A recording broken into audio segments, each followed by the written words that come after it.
Ready. Play.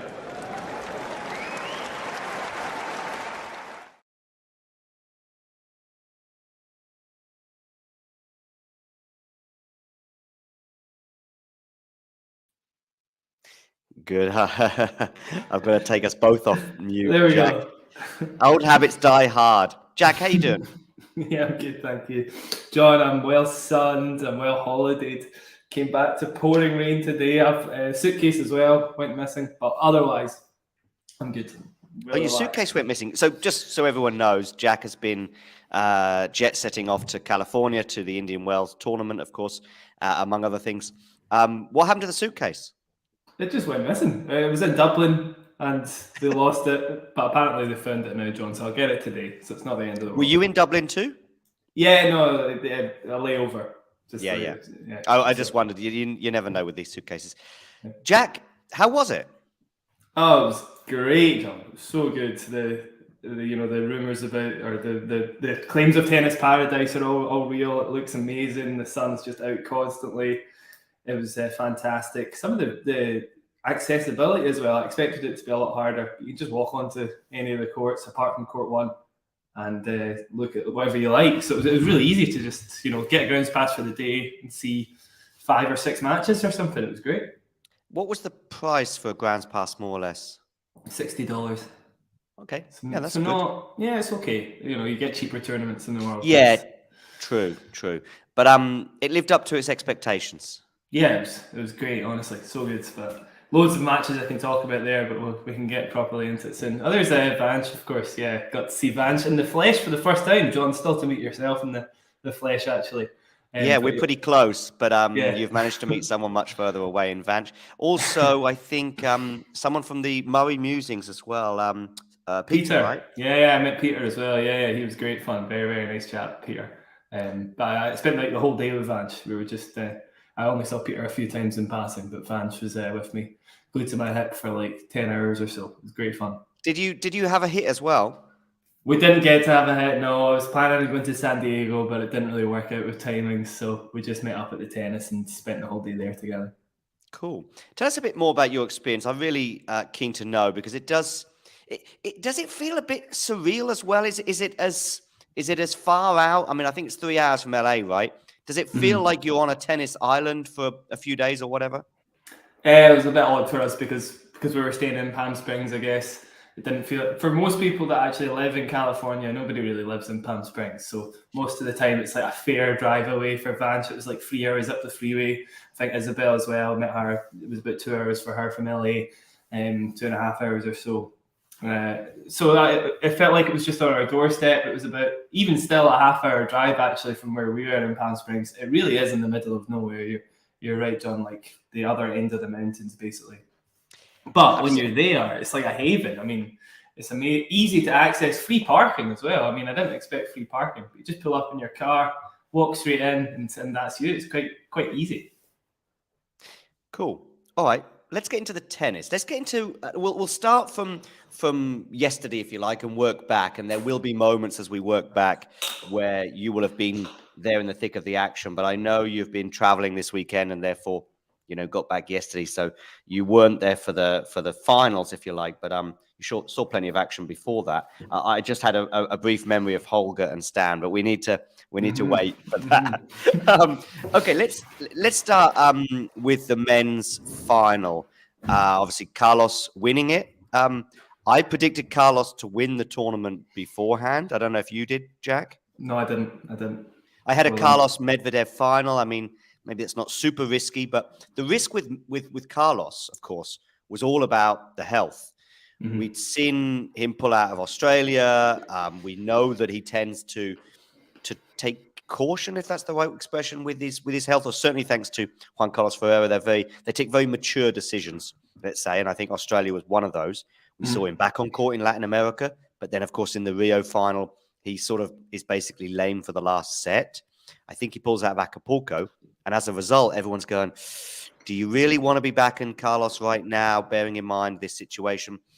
And of course, with probably any other player on the tour, including messes Djokovic or probably less extent Djokovic, but including Nadal and one or two others at the upper echelons of tennis, I would put Carlos in a special bracket in that I don't think these guys are taking risks with his health. And that was my thought going to the tournament. If he's not 100% ready, that's skipping this Sunshine Double and going full pedal for the clay. But they clearly think that this issue's not big.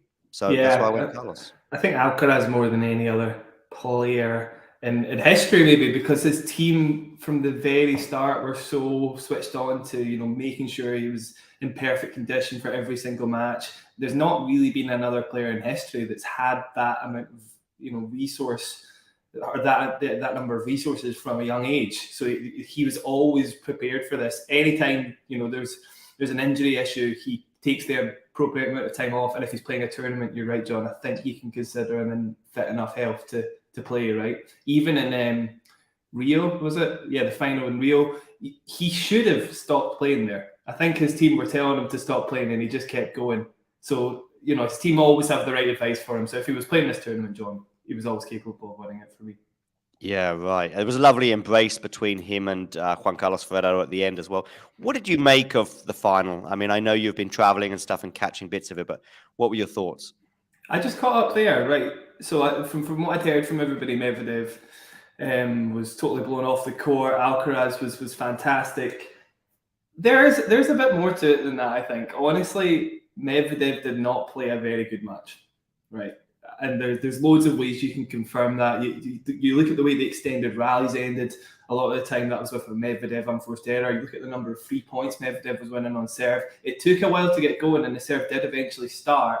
But for the first 3 games of the match and that sort of period in the second set, Alcaraz didn't have to do a lot to get the return back and Medvedev wasn't capitalising. Medvedev at his peak does better than that. I'm sorry, absolutely does. 3-2 against Medvedev in a hard court. In anybody's book, that's a poor match, I think. Even if it's Alcaraz in peak form on the other side of the net, I'm sorry.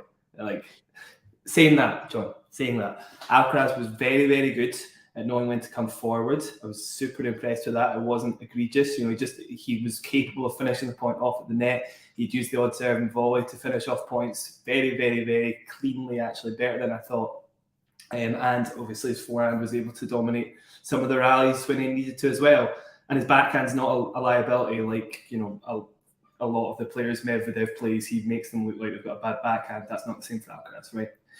But let's just say next time they play in hard court, John, I'm not expecting it to be as one-sided as that. That's all I'll say. We saw the full repertoire from Carlos, the drop shots at the right moments, and that's something that's really important as well, doing it at the right time. And execution is his consistency on the drop shot execution. I mean, I saw Medvedev try one as well at one stage, and it just didn't quite make it over the net. And I know what it's like for me when I try and do a drop shot. And probably they either go far too deep, landing on the service line, or don't even make it over the net. So it's not just the fact that he's doing it and succeeding with it. He's just doing it with aplomb, just day in, day out. And then the serve volley at the right time, pushing Medvedev, we know how that can often work well. What else? Of course, the forehand was solid. That was something as well about his performance. Backhand returns as well. It was actually a solid performance from Carlos.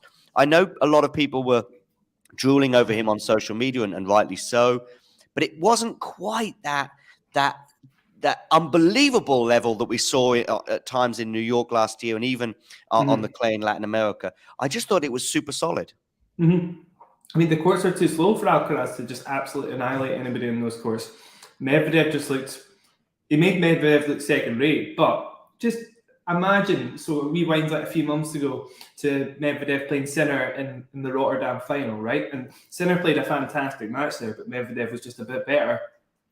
If you remember that match, so many of the rallies went to 9 shots or over, and Medvedev just constantly came out on top. That's what Medvedev can do on a slower hard court where the conditions aren't wreaking havoc with his game, basically. And that's the reason he doesn't like Indian Wells a lot of the time. He doesn't know what he's going to get when he steps on court. Is it going to be windy this day? Is it going to be high bouncing this day? He's just got no idea.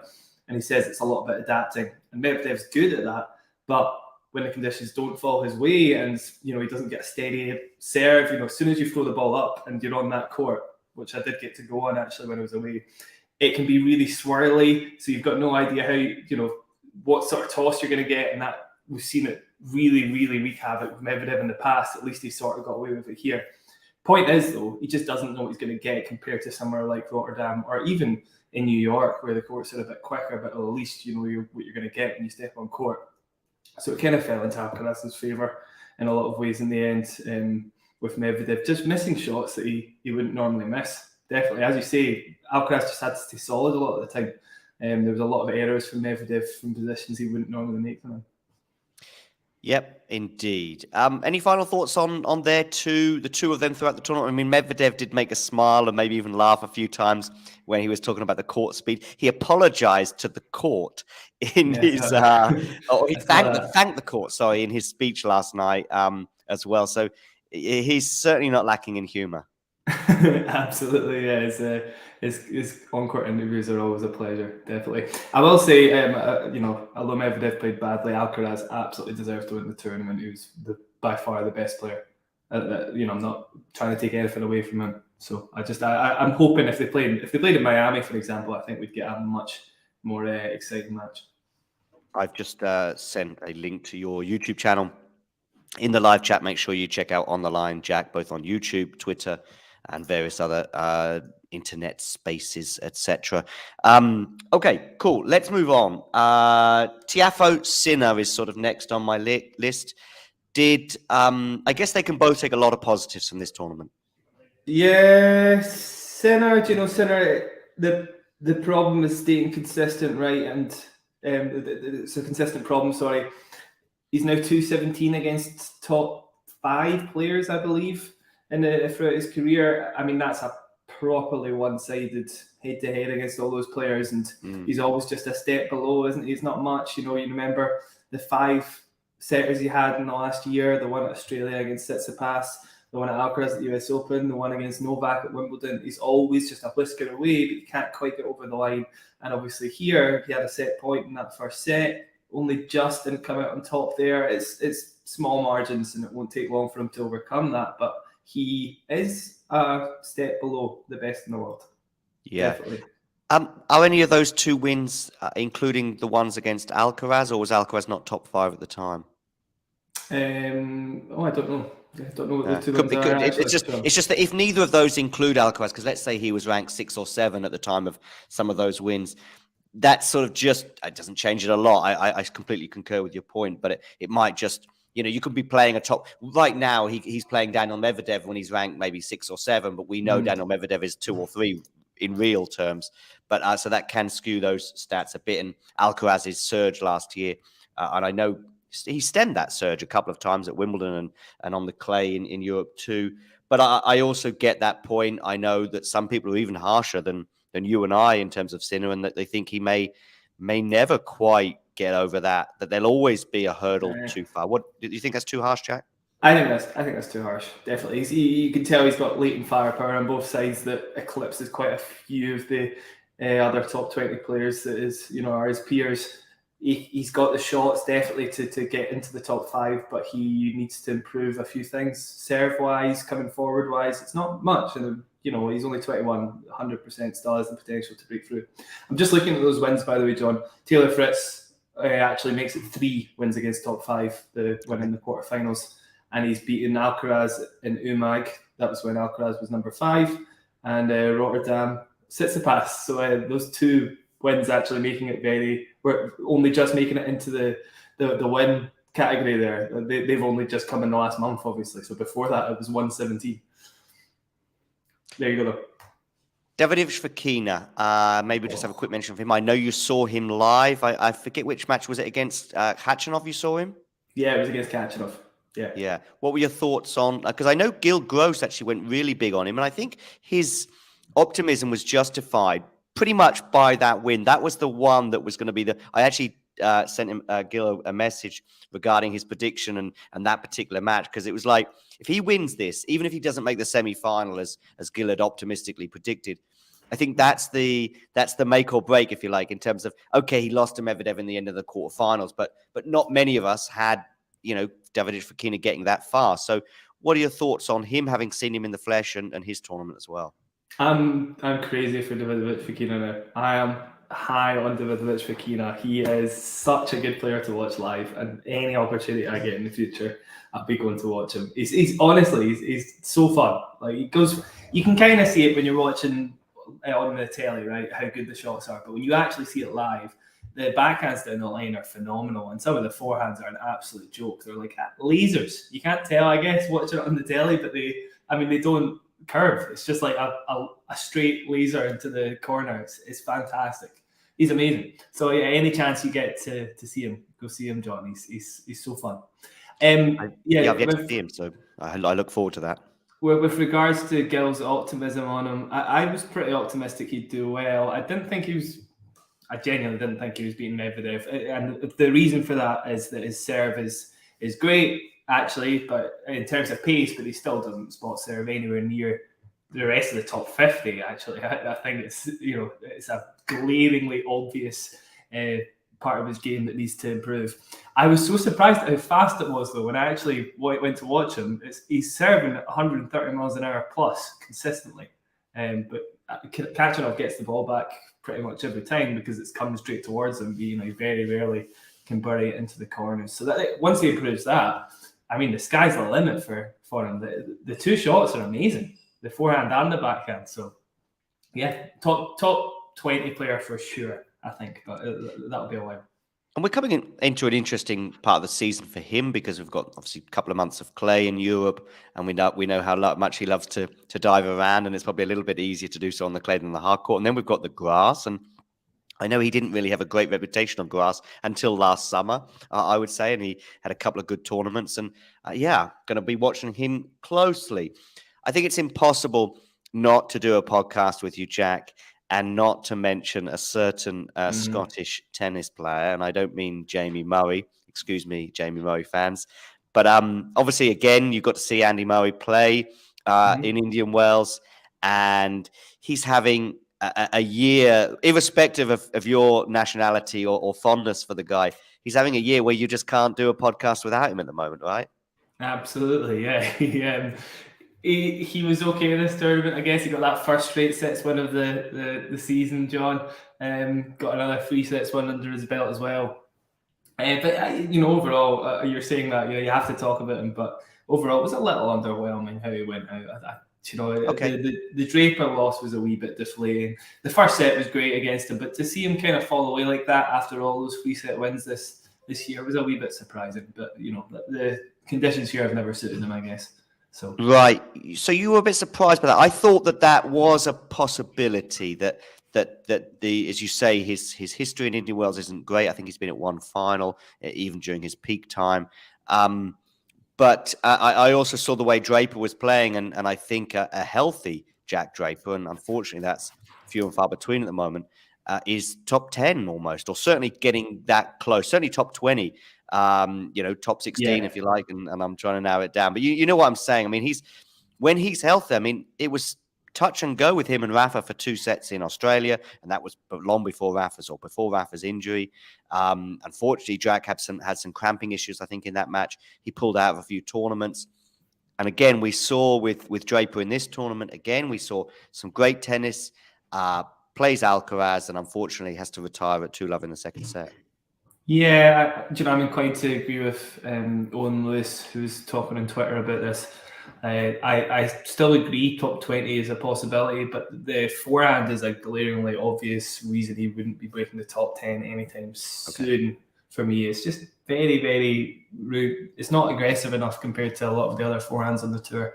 Very spinny. You can see that watching him live in particular. It's just like big loopy shape all the time. There's very, very little penetration to the shot, and able to take advantage of that at times. Even earned himself that set point, of course, in the first set, in conditions that don't favour him necessarily. But yeah, if Draper can sort that, definitely top 20, I think he would deserve. But there's players that will beat him with that forehand at the moment. Fair enough. Any final thoughts on the men's side, either the tournament as a whole, your time there, any players, maybe Felix frustrations, who else? Tsitsipas's injury. Yeah, Tsitsipas's injury it's fine. We don't need to talk about that too much. I don't even know why I played the tournament really. The loss to Thompson was perplexing. Felix was there's a bit to talk about there. I'm trying to remember. He went out to Carlos, didn't he? And obviously Carlos had beaten him, lost to him even 3 times in a row out of 3. So that was the first loss Alcaraz, the first win Alcaraz had got over Felix.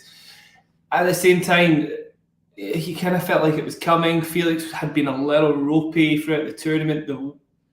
I'm totally forgetting Johnny beat Tommy Paul in that manner. Actually, that was fantastic. Now I'm saying that. So I got to see him play Cerundolo live, right? And okay, he was 5-2 up with a double break in the second set. Double faults about 6 times or something. Has 6 match points and eventually gets over the line. Tommy Paul kind of looked touch and go for a lot of the time, but was expecting to lose that given how he played to Cerundolo, how he plays in Indian Wells in general.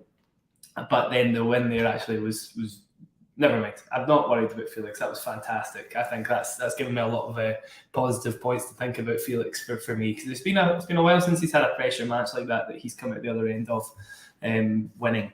So I was very impressed with that. And then Carlos just did what he does best. Out backhanded him, right? Which Felix's backhand is solid, but it's not better than Alcaraz's. So not much to worry about, I would say, in terms of the loss. And actually, a quarterfinal run for him was probably better than most were expecting. Yeah. What were your thoughts about the conditions? I mean, a lot of people talking about the speed of the court. That probably doesn't suit Felix so much. We saw him flying through the indoor speedy European hard courts last year, and a lot of people, particularly Medvedev anyway, were complaining about the court speed.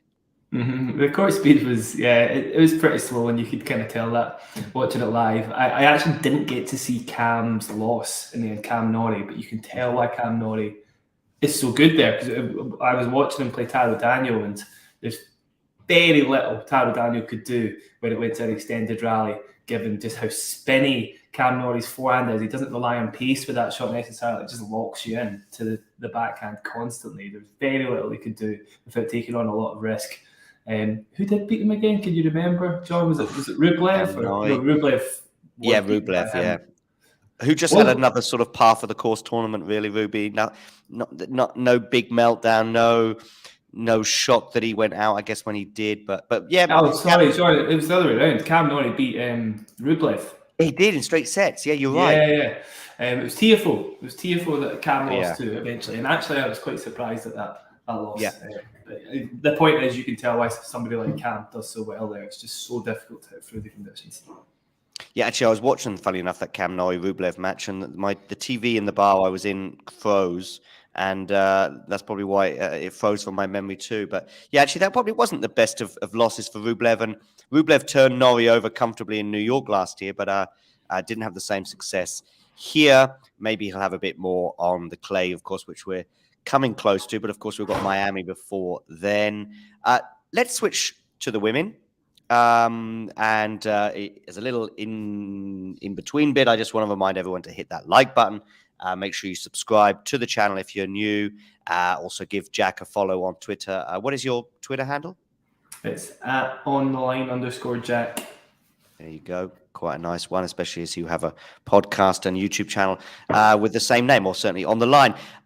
So yeah, make sure you hit the like button and subscribe to Talking Tennis as well. And if you are watching this retrospectively, get in the comment section below and let us know your thoughts on anything that Jack and I have discussed so far or coming up. So, hang on a second. Sorry, before I do the women, I have got to get into this Holger and Stan thing. What are your thoughts on this? It divides opinions. Some people love it, and some people think that one or the other is so bad in the wrong here. Where do you stand? It's definitely fiery, and I wouldn't say there's not a little bit of love lost between them for sure. It's definitely something there. However, I quite like it. I think we need drama in the sport. I'm not against it. Absolutely fine. It's pretty harmless at the end of the day as well, isn't it? Stan just called him a baby, whatever, and then Holger fights back with what was kind of it ended up being a little embarrassing, I would say. But whatever, I like it. I'm all there for it. And what I was saying on Twitter, John, people are going to watch the next match now just for a little bit of drama, right? It gets people watching, then I'm all for it, definitely. Me too. I mean, I have no idea why Holger Rune decided to bring it up. I don't know whether he was thinking about it at various points in the match. And of course, Yeah. Rune lost that match. And Wawrinka, a bit like Andy Murray, is having a bit of a renaissance this year anyway. And I think it was a really good win for him. Wawrinka, of course, had a match point against him in Paris-Bercy. And, a few days later, he's lifting the title. Of course, Rune. So he had three, did he? Yeah, he had 3. Wow. It was, brutal loss for Stan. But this is a great win in retrospect. We saw that live, by the way. That was fantastic. Oh, great. Yeah, I think I saw a picture that you tweeted. Okay, so let's have more Holger and Stan debates, if you like, at the net. And we can't wait for those two to clash once again. Okay, I said let's talk about the women. So I think we should do that now. Rybakina winning the tournament. A surprise? A surprise, definitely. I thought the conditions wouldn't suit her game, but she played fine. She played absolutely fantastic, really, and she kind of talked herself down. She was talking about how much the conditions don't suit her game and stuff throughout the week, but I don't know, that extra time on both shots seemed to help her quite a lot, and it's not like her serve was impacted that much by the conditions either. I suppose maybe she's winning a lot less 3 points than she would somewhere like Wimbledon, but the quality of her ground strokes, it didn't matter really. She was just that good from the back of the court. So I suppose that's a little surprising, but at the same time, we know how well she can play on both wings. And I guess the draw kind of fell her way a bit. Maybe a couple of matches against Sabalenka plus another person of her sort of quality, somebody who can smack the ball from the back of the court. And she might not have got away with it, but she's the way she plays against Swiatek nowadays. That kind of win wasn't actually that surprising, I guess, in the end. She's just definitely like second best player in the world at the moment, right? On a hard court at least, I would say. I think second to Iga or Sabalenka. Yeah, I think Sabalenka is still the best player in the world on a hard court, and yes, there was. I guess we're talking about the final now, right, John? The double faults were surprising for sure, and I would expect her to patch them up by the next time she gets on a hard court or any match in particular. I would say I was surprised it came out as egregiously as that, right? I mean, 10 double faults must be like more double faults than she made for the other 4 matches of the tournament, probably, or 5 matches of the tournament, right? She was barely put a foot wrong the whole time, so hopefully she patches that up. I think she will next time. And the fact it was still close says a lot about Sabalenka, right? 10 double faults in that first set, and she still had 3 set points, 2 set points, whatever. So fantastic match to John, right?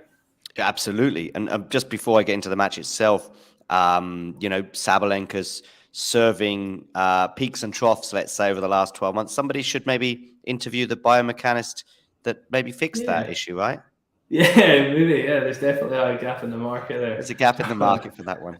Yeah, definitely. For those of you wondering what we're jesting about, Jack interviewed, what's the guy's name, sorry? Gavin McMillan. Gavin McMillan, exactly, a few weeks ago. So check out that episode. It's soaring through the YouTube charts, knocking off various competitors on the way through. So make sure you give that half an hour interview a much needed bit of love and watching it. Well, much needed love. I don't think it needs much more love than it's already got, to be fair. But you know what I'm saying. You know what I'm saying, Jack. Yeah, well, one thing I would say is, I mean, Rybakina Sabalenka, when they played at the Australian Open, Sabalenka came out pretty nervy there as well, right? I mean, she double faulted a bunch of times in that first set, maybe 5. Rybakina takes it, and then Sabalenka patched up her game, and she was fine after that. And saying that, Sabalenka didn't double fault for the second set. It was just kind of nip and tuck, right? And for Rybakina to come out the other end with a win, I mean, there was 6 points in it, and I think there was like 3 points in that first set, so it must have been the same in the second set as well. It's always going to be about that close, and for Sabalenka to fall in straight sets, even with the double faults, very surprising, I would say. Yeah.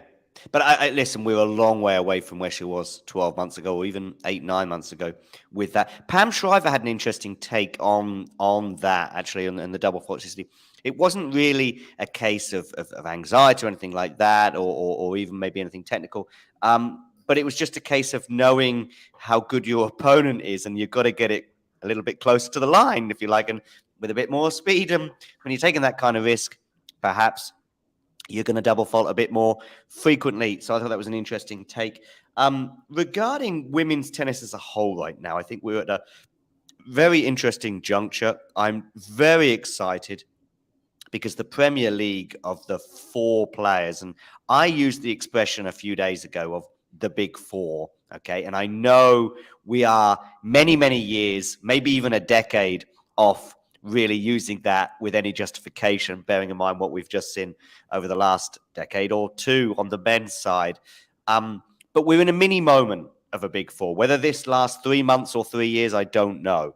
But we went into Indian Wells, and I thought it was very difficult to make a case for anyone other than one of 4 players winning this tournament. The 2 finalists that we have on the screen, Iga Swiatek, of course, and the 4th member of this crew is Krejcikova, beating Iga back-to-back on a hard court over the last 6 months, winning a WTA 1000 tournament. And to be honest with you, you mentioned the draw and maybe that slightly favored Rybakina. I also think that Swiatek had it not too bad until the semis.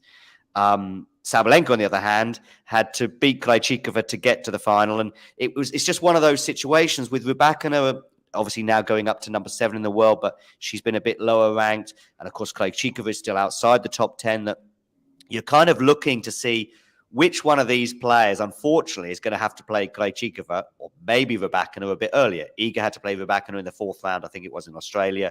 I forget who Krejcikova lost to in Australia now. But you're kind of looking at the draw going, that's the one. And I think she might have lost to Pegula, did she, or Bencic? Yeah, she did lose to Pegula. You had Krejcikova before the tournament, Don. I mean, you were right to pick her. I remember that. She did lose to Pegula because I was... I had her get into the semis in Australia, but yeah. So, but we are going, and I thought it was really difficult going into this tournament in Indian Wells to make a case for anyone else. Now, you might get it right. You might get lucky and pick Garcia, Jabeur or Sakura or whoever, and they end up winning the tournament. And so it's not a case of saying that you can be wrong, but it's also saying at that point going into the tournament, I don't think there's any real evidence that suggests anyone outside of those 4 was going to win it. Yeah, absolutely. I definitely agree. I still think Sabalenka, Rybakina probably top the pecking order on a hard court. I'll stand by that. And then Krejcikova, Swiatek about even. Because if they end up playing each other on a hard court at the moment, it's definitely about 50-50. I still think Swiatek has the odds kind of confidence issue on a court. She still hasn't played a deciding set this year, right? I think every single match has been a straight sets win or a straight sets loss. So it's always just gone one way or the other, which is fine. But I think it also kind of, you have the caveat this tournament that she had an injury, and I think she wouldn't have posted about that if there wasn't actually something going on. But you have to think that there's the odd time where she just gets sort of swept off the court and there's nothing she feels she can do about it. I'm not saying she doesn't have a plan B. I got roasted a little bit for that, but I would say it's a little bit difficult for her to do that when she's not got any time to think, and there's these players that can just kind of blow her off the court, basically. So that has to make her 3rd for me when you've got the firepower of Rybakina and Sabalenka to contend with. I'm glad you touched on Iga because I think there is some discourse around her at the moment, rightly or wrongly. On the court, if you like, I think we are seeing this all or nothing where she's blowing opponents away 2-1, bagels, bakeries, and all that stuff. And then we're also seeing her lose pretty heavily straight sets in Australia to Rybakina, 2-2 this time, so it was even more convincing. Straight sets to Krejcikova, I think it was in the WTA. As you said, she hasn't won a match in 3 sets or lost one, I guess. She hasn't played a 3-set match for quite some time, as you said.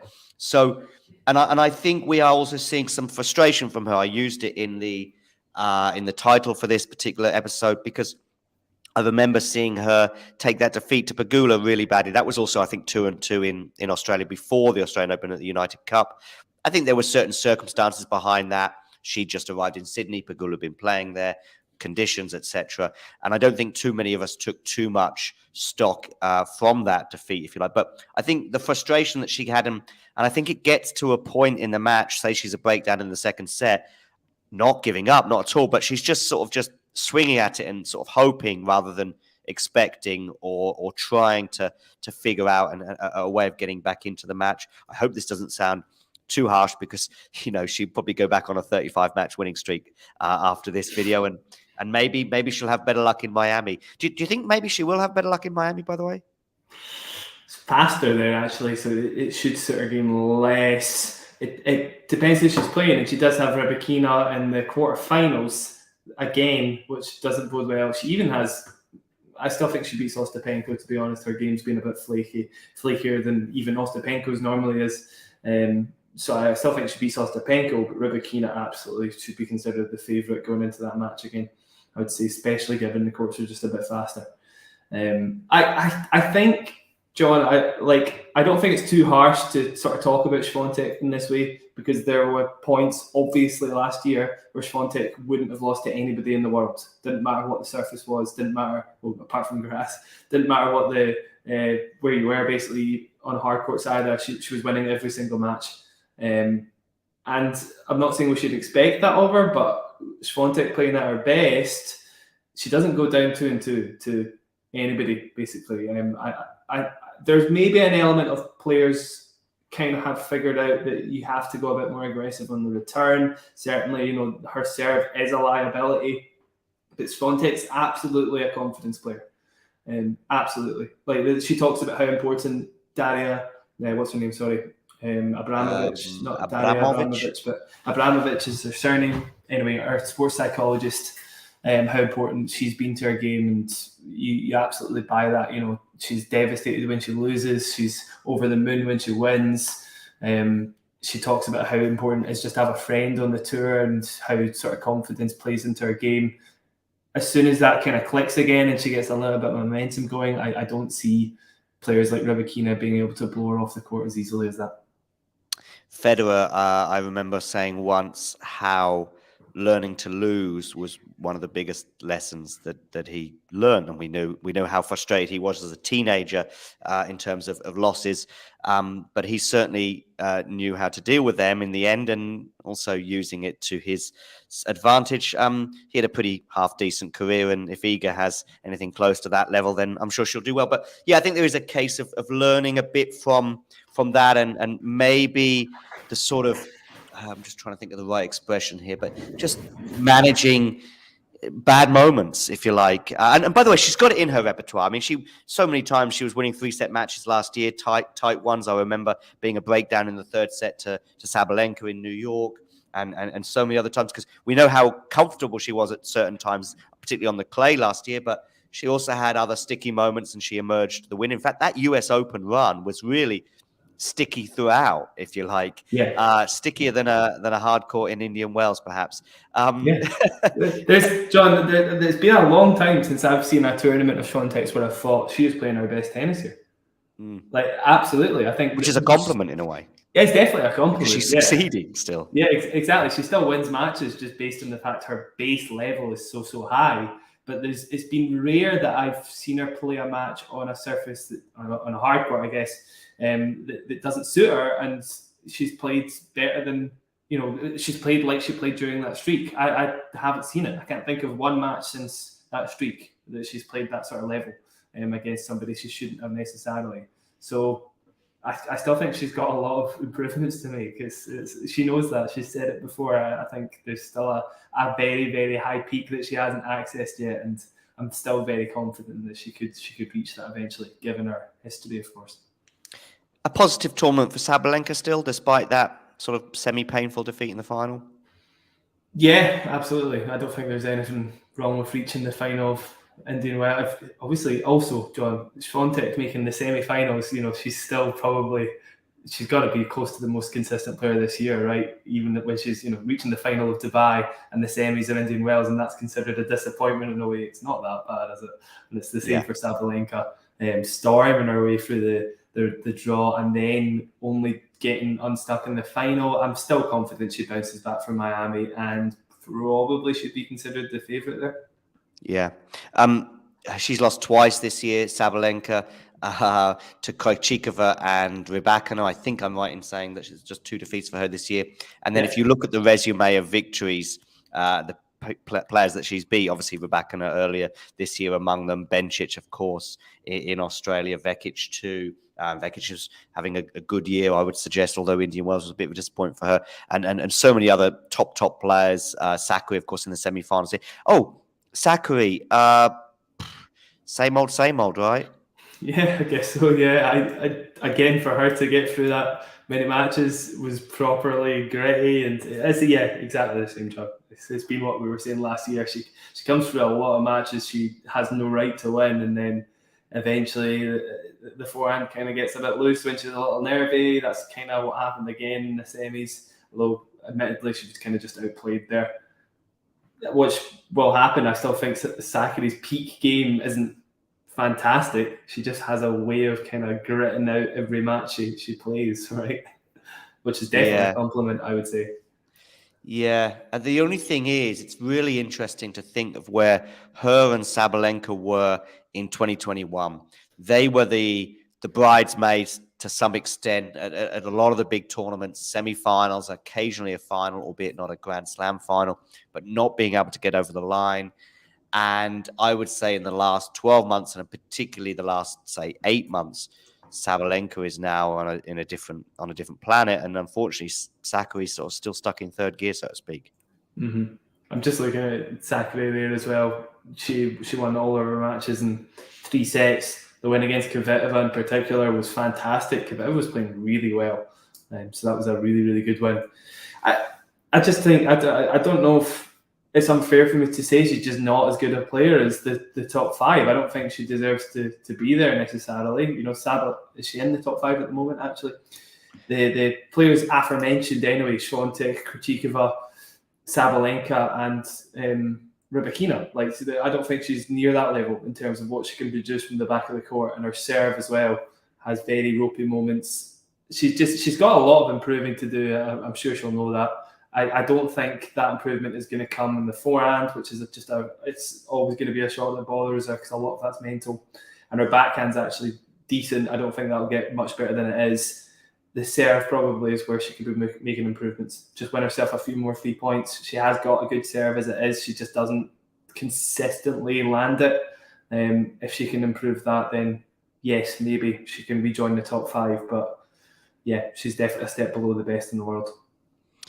The next sort of group of players that I would probably say that Sakkari's in that company more or less, although I do wonder if the players that I'm about to mention, 1 or 2 of them, maybe their ceilings are slightly higher than Maria's at the moment.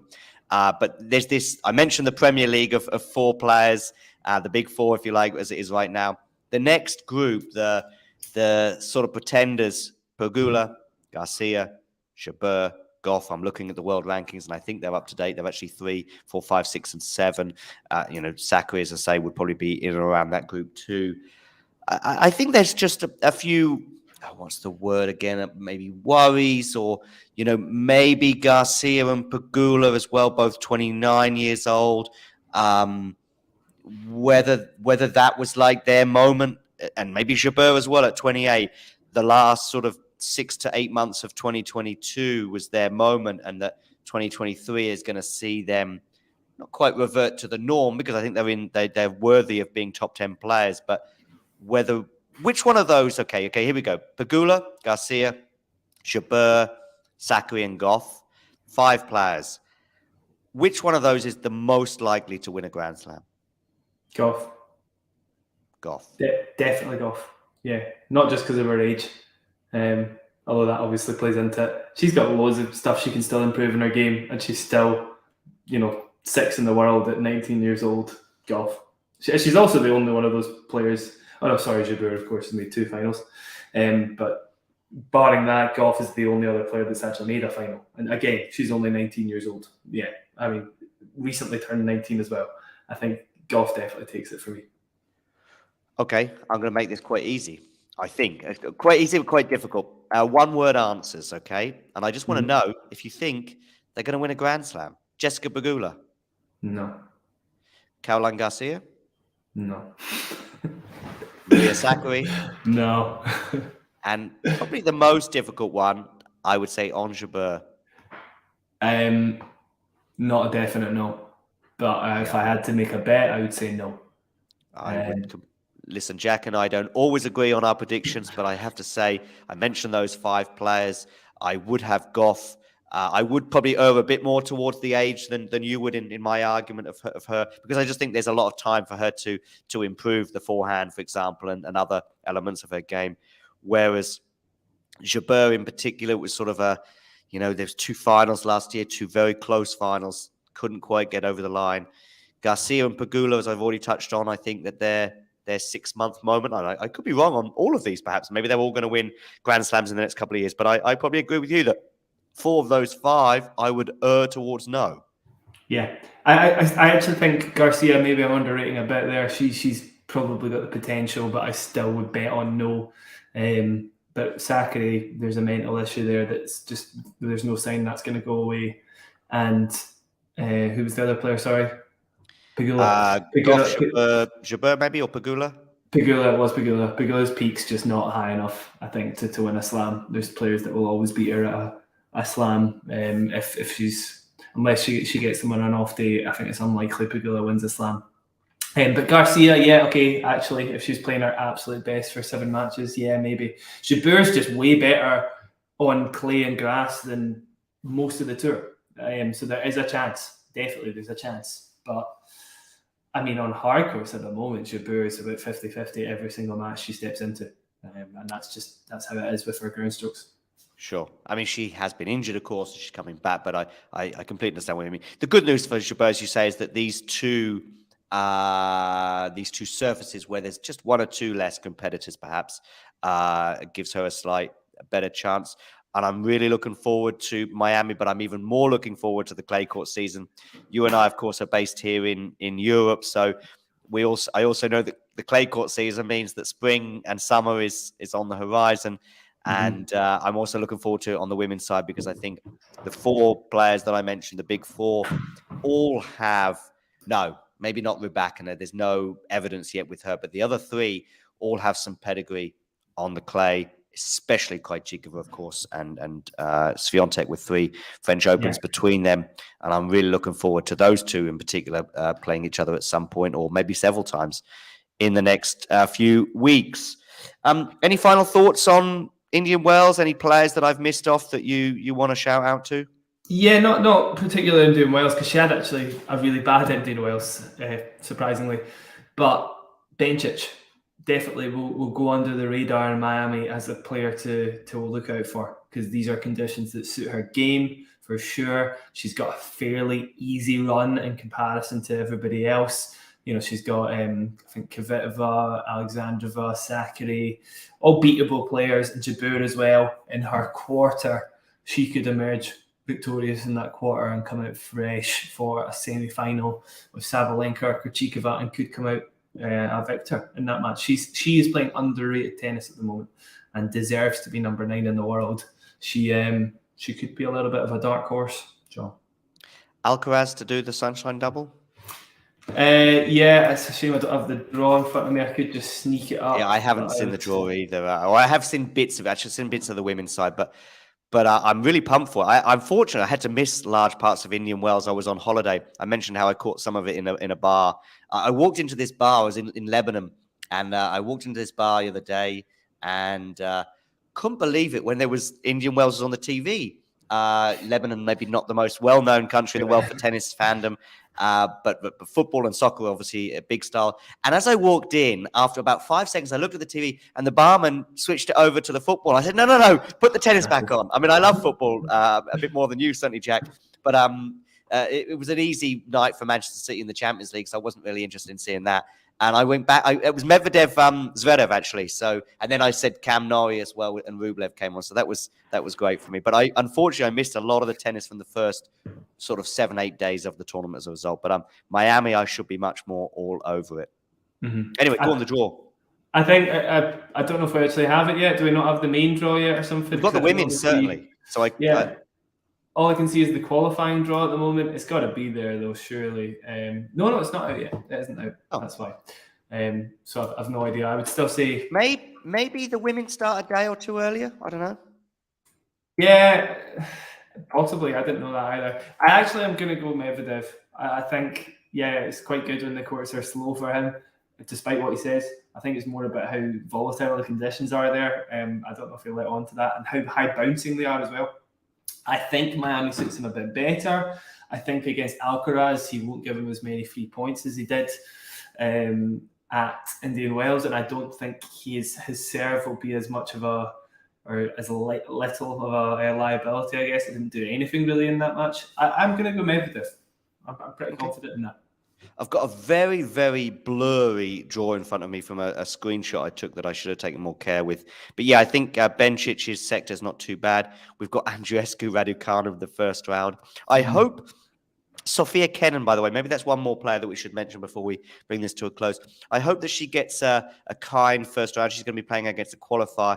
I think she's been really unlucky with her draws. Indian Wells and Australia. She played Azarenka in the first round in Australia, and we didn't quite necessarily know Azarenka's level, but she ends up getting to the semi-final. Kenin went out to Rybakina, I think, in Indian Wells in two very closely fought sets. Yeah, 2 tiebreaks. So I think we are seeing some. I saw some signs before Australia, actually, so much so that I think I had to get into the second or third round in Melbourne, which would have been unthinkable over the last 18 months or 2 years. But we saw some signs before Australia, before the Australian Open, where she was getting some wins. I don't know if it was in New Zealand or somewhere else in Australia. But fingers crossed that she's going to have a renaissance, if you like. Yeah, fingers crossed, yeah. Somebody in the comments there saying Mukova to beat Swiatek. Although I don't actually... Maybe that's part of the draw. Let me just have another look at my blurry screen. Well, I'm afraid I've got news. I can't even see Mukova in the draw. Let me just have a quick look where Swiatek is. She does have a habit of getting injured quite frequently, so... Yeah, that is unfortunate for Mukova. And she had actually probably one other player that we should mention, because she had a pretty good tournament. She had a landmark win against Azarenka, right? I had her winning that match, and I think she went out at the stage that I predicted. I didn't have a great tournament on the women's side because I had Krejcikova playing Swiatek in the final. And I had Swiatek. Sorry, Mukova's in qualifying.